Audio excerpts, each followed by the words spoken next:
teman-teman, seberapa pentingkah orang tua selalu aktif ke posyandu? Tentu sangat penting. Mari kita mengerti dan memahami akan pentingnya kita untuk selalu membawa si kecil ke posyandu.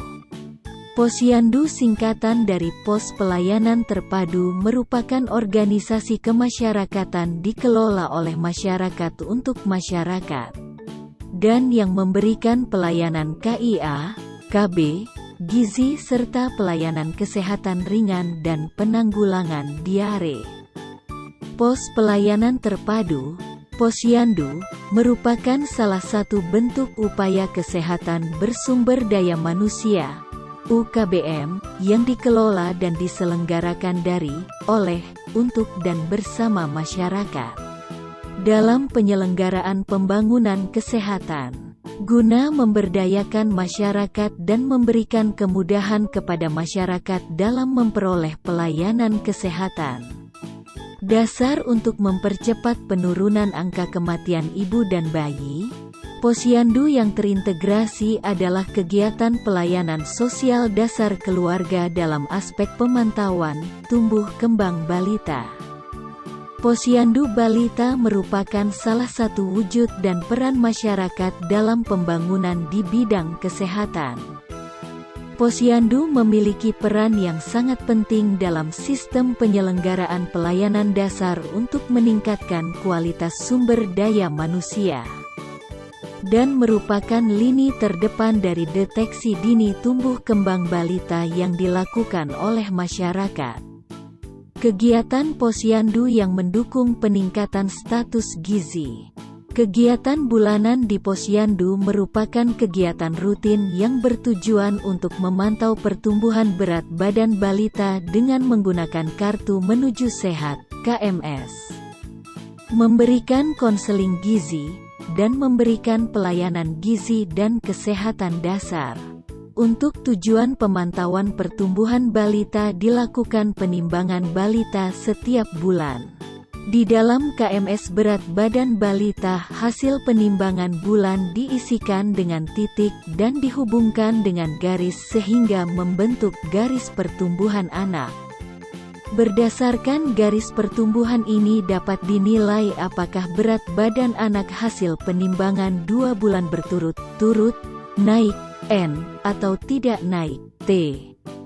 Dengan cara yang telah ditetapkan dalam buku panduan penggunaan KMS bagi petugas kesehatan. Selain informasi N dan T, dari kegiatan penimbangan dicatat pula jumlah anak yang datang ke posyandu dan ditimbang, D. Jumlah anak yang tidak ditimbang bulan lalu, O. Jumlah anak yang baru pertama kali ditimbang, B. Dan banyaknya anak yang berat badannya di bawah garis merah, BGM. Catatan lain yang ada di posyandu adalah jumlah seluruh balita yang ada di wilayah kerja posyandu, S, dan jumlah balita yang memiliki KMS pada bulan yang bersangkutan. Data yang tersedia di posyandu dapat dibagi menjadi 2 kelompok sesuai dengan fungsinya, yaitu kelompok data yang dapat digunakan untuk pemantauan pertumbuhan bahwa, baik untuk penilaian keadaan pertumbuhan individu, N atau T dan BGM, dan penilaian keadaan pertumbuhan balita di suatu wilayah, persen N per D. Kelompok data yang digunakan untuk tujuan pengelolaan program kegiatan di posyandu, persen DS dan persen KS. Tujuan posyandu. Menurut Depkes RI, 2010, tujuan posyandu adalah mempercepat penurunan angka kematian ibu dan anak, meningkatkan pelayanan kesehatan ibu, mempercepat penerimaan norma keluarga kecil bahagia dan sejahtera, serta meningkatkan kemampuan masyarakat mengembangkan kegiatan kesehatan dan kegiatan lain yang menunjang peningkatan hidup sehat. Indikator dalam kegiatan posyandu. Ada beberapa indikator dalam kegiatan posyandu antara lain: liputan program, K/S, merupakan indikator mengenai kemampuan program untuk menjangkau balita yang ada di masing-masing wilayah. Diperoleh dengan cara membagi jumlah balita yang ada dan mempunyai kartu menuju sehat, KMS, dengan jumlah keseluruhan balita dikalikan 100%. Tingkat kelangsungan penimbangan, K/D, merupakan tingkat kemantapan pengertian dan motivasi orang tua balita untuk menimbang setiap bulannya. Indikator ini dapat dengan cara membagi jumlah balita yang ditimbang, D, dengan jumlah balita yang terdaftar dan mempunyai KMS, K, dikalikan 100%. Keberhasilan penimbangan, N/D, merupakan indikator keadaan gizi balita pada suatu waktu, bulan, di wilayah tertentu. Indikator ini didapat dengan membagi jumlah balita yang naik berat badannya, N, dengan jumlah balita yang ditimbang bulan ini, D. Hasil pencapaian program, N/S.